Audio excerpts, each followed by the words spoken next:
खुलुमबाय आंनि मुङा मुस्रि उदय बसुमतारी दिनैनि बे माजबाद जौमा फरायसालियाव जानाय 2024-25 मायथाइयाव जानाय इलेक्सनाव आंबो सासे स्पर्ट्स सेक्रेटारि हिसाबै बिजाथि महरै गसंनायाव आंबो 196 भट मोननानै देरहासार जानो हाबाय। दा जोंहा दायो माजबाद जौमा फरायसालियाव जोंहा दायो सानै बिजाथि देरहानो हादों। सासेया जेनेरेल सेक्रेटारि आरो आङो स्पर्ट्स सेक्रेटारि हिसाबै देरहानो हाबाय। बेनिखायनो गासै लोगो नोंथांमोन आंखौ हेफाजाब होनायनि थाखाय आरो जेनेरेल सेक्रेटारिखौ हेफाजाब होनायनि थाखाय जोबोर साबायखर बावहरनाय थाबाय।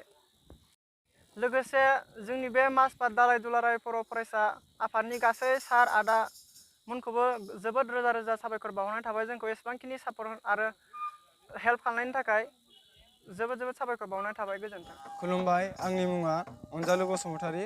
देग्लायनि 2024-25 मायथाइयाव माजबाद जौमा फरायसालियाव जानाय इलेक्सनाव आङो 191 भट मोननानै देरहासार जानो हाबाय।